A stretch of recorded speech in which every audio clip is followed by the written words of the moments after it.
Making headlines this hour, President Dr. Mohammad Muizzu says the Scout movement bridges the geographical divide between island communities from the north to the south of the Maldives, serving as a powerful force that unites Maldivian youth. Minister of Foreign Affairs assures that the Maldives will work consistently to deepen its relationship with the Commonwealth and enhance collaboration across essential areas of mutual priority. Mohammad Afif Hussain, the managing director of Fenaka Corporation Limited, says the manufacturing of generator sets for a new central power station in Addu city is currently underway.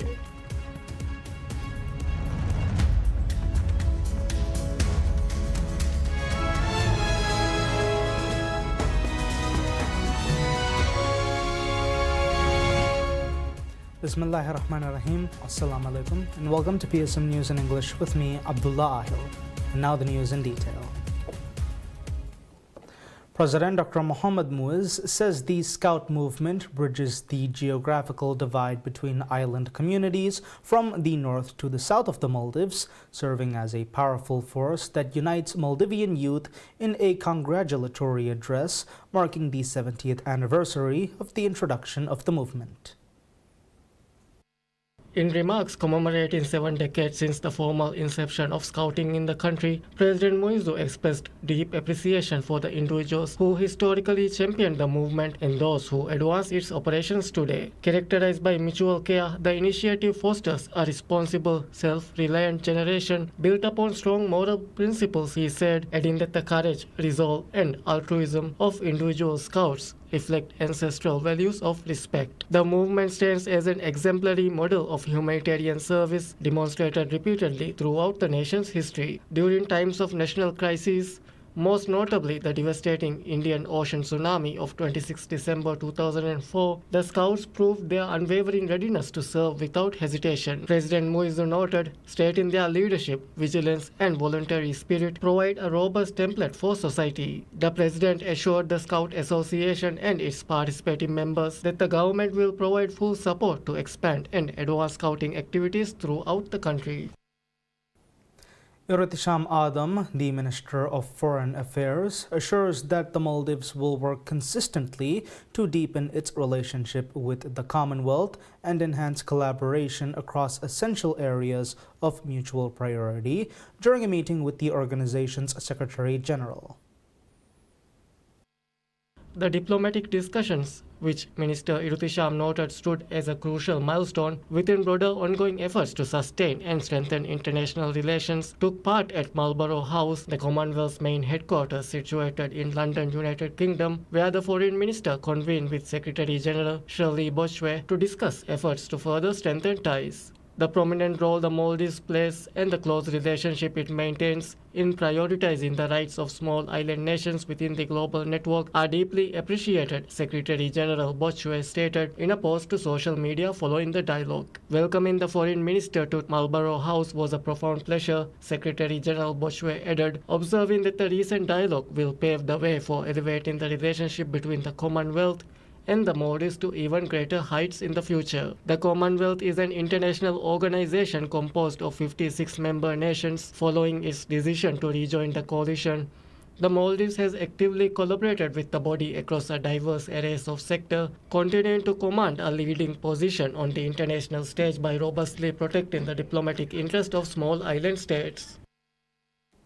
The Maldives Embassy in Japan holds discussions with the Japan Football Association, or FJA, to explore ways to deepen cooperation in football, futsal, and beach soccer development in the Maldives. The talks, hosted at the JFA headquarters, included the exchange of coaching expertise, youth development programs, infrastructure upgrades, and the organization of joint tournaments aimed at elevating the technical level of Maldivian players and coaches. The Maldives ambassador to Japan, Ahmad Makhlouf, underscored Japan's long-standing role in advancing sports across the Indian Ocean archipelago. He added that he was delighted to meet President Miyamoto and to affirm the strong bilateral ties. The ambassador extended his best wishes to the Japanese national team ahead of the forthcoming FIFA World Cup.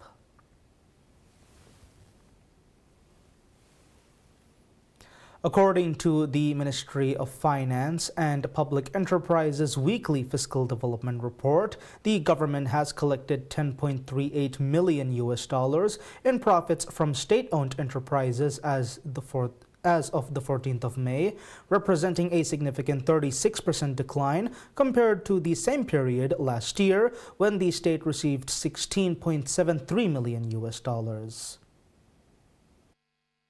This year's national budget allocated 22.83 million US dollars in expected returns from SOE profits. However, the government has only attained 30% of this target collected thus far, officials cite declining corporate profits as the primary reason for reduced dividend income. The government had projected receiving 49.87 million US dollars in combined profit and interest from dividends and other sources by year's end. To date, the state has collected 15.76 million US dollars, equivalent to 31% of the budgeted amount. A historical comparison reveals an even starker trend, with dividend receipts dropping from 71.3 million US dollars in 2024 to 53.4 million US dollars last year, a substantial decrease in SOE revenue contributions. Among the 30 government-owned companies, 6 are projected to pay dividend this year, with telecommunications giant Dira leading at 16.99 million US dollars, followed by Bank of Maldives (BML) at 9.99 million US dollars, Maldives Airports Company Limited (MACL)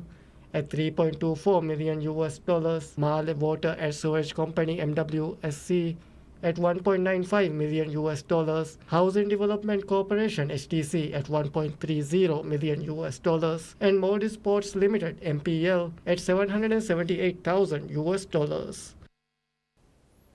The Ministry of Climate Change, Environment and Energy confirms that Lam Atoll is slated for designation as a UNESCO Biosphere Reserve this year, marking a significant milestone in the Maldives' commitment to environmental preservation and sustainable development.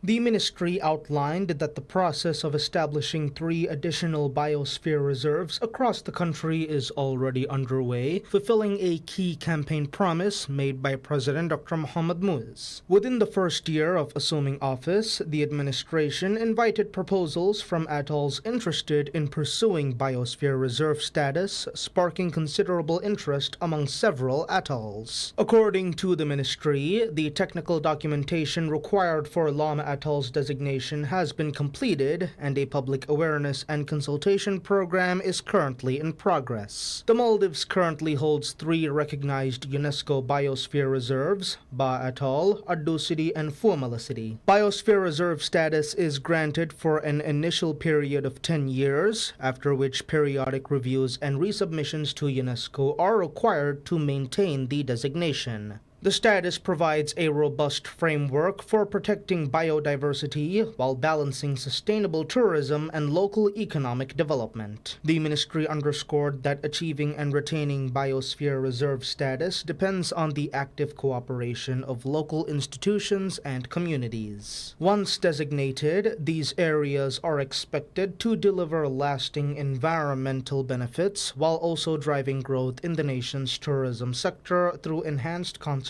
credentials. Muhammad Afif Hussain, the managing director of Fenaka Corporation Limited, says the manufacturing of generator sets for a new central power station in Addu City is currently underway. The power station represents a critical government initiative designed to provide a permanent resolution to the chronic electricity shortages plaguing the city. Efforts to deliver a lasting remedy for Addu City's power challenges are actively progressing, Afif affirmed. The execution of the project is being managed by Definite Solutions, a Dubai-based firm with extensive infrastructure experience in West Asia, which was awarded the contract on the 7th of March. The contractor has provided comprehensive assurance that the project will be finalized by the end of July next year, adhering strictly to the established timeline, while administrative preparations are already in motion. The facility is slated to be equipped with modern low-speed engines supplied by Belgium's Anglo-Belgium Corporation, representing a significant technological shift from the high-speed models currently utilized in the city. The fabrication of these specialized units is actively advancing. The comprehensive scope encompasses the construction of a powerhouse, installing 5.2 megawatt low-speed generators, establishing a fuel farm, and providing bunkering service to supply power to the grid. To ensure operational readiness, personnel from Belgium will provide on-the-ground training to the Fenaco Corporation team. By the time these low-speed generators arrive, are installed, and undergo commissioning, the workforce will be fully trained and prepared to manage the enhanced service, representatives from the corporation indicated. The Islamic University of Maldives, or IUM, opens applications for its second semester courses.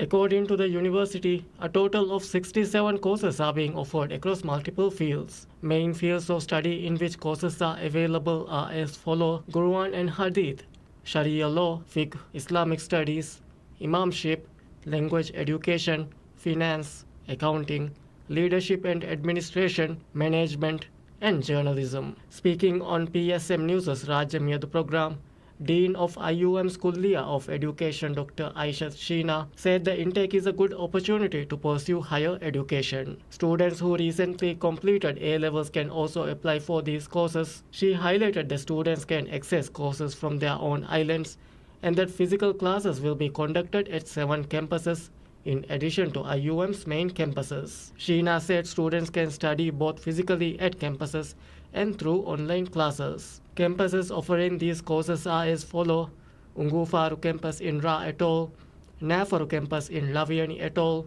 Fonadu campus in Lamu Atoll, Tinadu City campus in Gafudalu Atoll, Formula City campus, Addu City Hitadu campus, Addu City Maradu Fedu campus. The IUM is offering the following programs: 1 PhD program, 15 programs in masters, 16 bachelor's degree programs, 1 associate degree program, 11 diploma programs, 22 certificate programs, and 1 post-diploma course. Sheena said that Masters in Teaching Higher Education and Masters in Research Publication programs offered by the university will be useful pathways towards PhD studies. She also mentioned the Diploma in Special Education course conducted with the Ministry of Education to train teachers for children with special needs. Speaking on the program, Assistant Professor of IUM Center for Research and Publications, Dr. Muhammad Soliu, highlighted the Certificate Level 4 in Spiritual Intelligence Counseling offered this semester and said the course focuses on counseling based on Islamic principles. Application and entry requirements for the courses are available on the university portal. Students can get more information through hotline 1405 or WhatsApp and Viber number 7923247.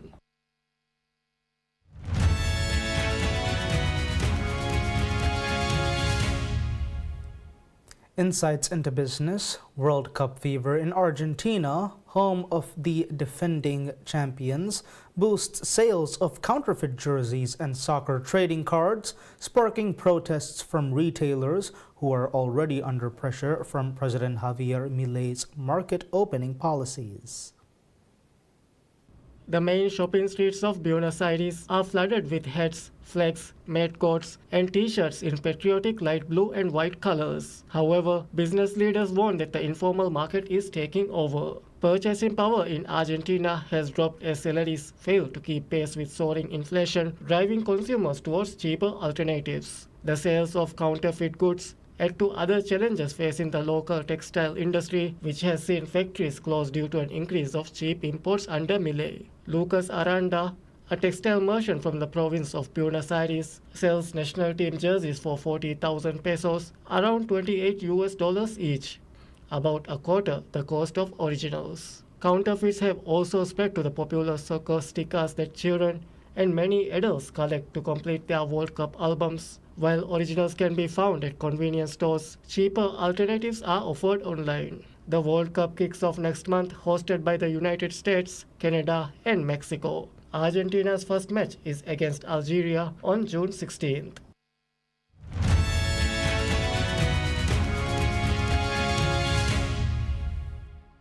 Updates on world events. The United Nations says its peacekeeping mission in southern Lebanon continues to observe intensive Israeli military air and ground activity across the UN Interim Force in Lebanon area of operations including activity reported north of the Litani River. UN spokesperson Stefan Dujarric said UNIFIL recorded 350 firing incidents attributed to the Israeli Defense Force and 25 attributed to Hezbollah. Our peacekeeping mission there in southern Lebanon continues to observe intensive Israeli Defense Forces air and ground activities across the UNIFIL area of operations.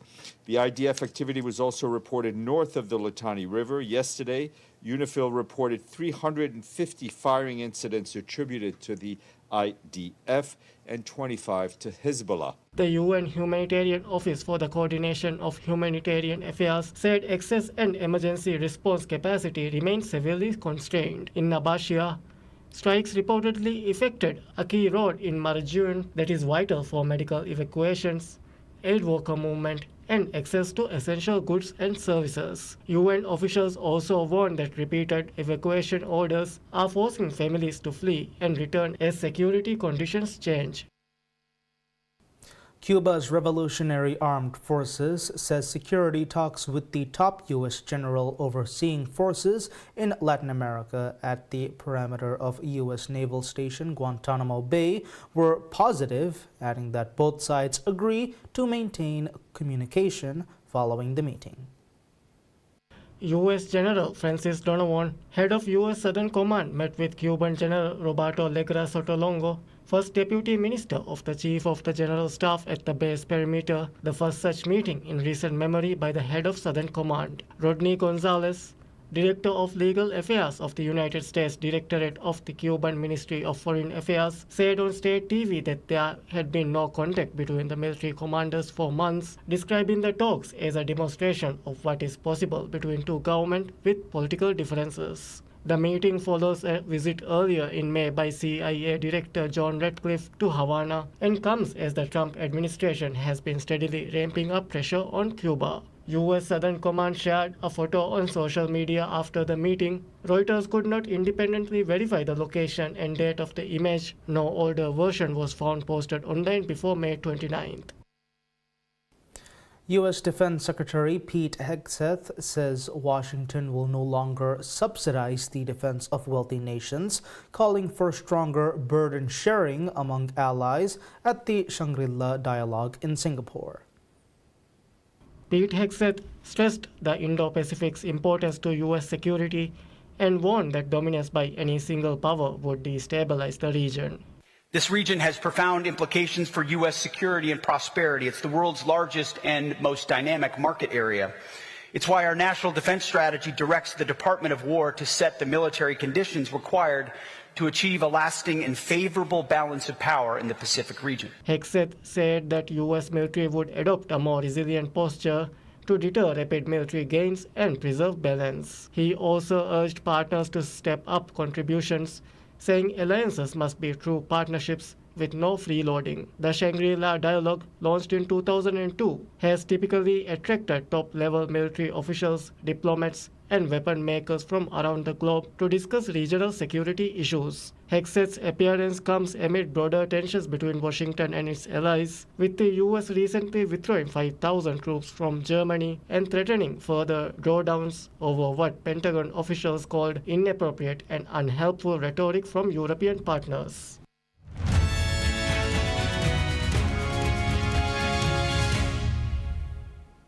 Moving on to sports, the Spanish champions Barcelona says they signed Anthony Gordon from Newcastle United, with the England winger penning a 5-year contract.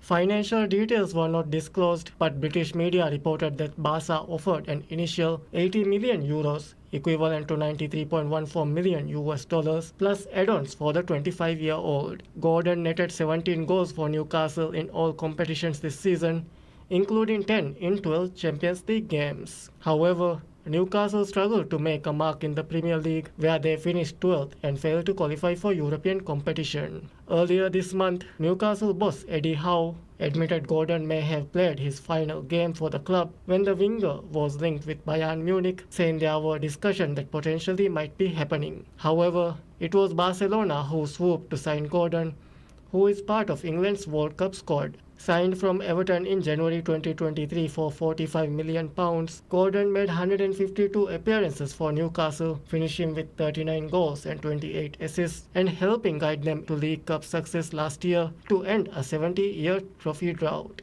Gordon's England teammate Marcus Rashford joined Barca on a season-long loan from Manchester United and helped the Catalan club retain their La Liga title. Rashford provided 14 goals and 14 assists in all competition for Barcelona, who have not yet made his move permanent. The Athletic reported that Barca hold a €30 million option to sign Rashford, but it runs out on June 15th. Gordon joins a list of England internationals plying their trade abroad, including Bayern Munich's Harry Kane, Real Madrid midfielder Jude Bellingham, and Al Ahly forward Ivan Toney.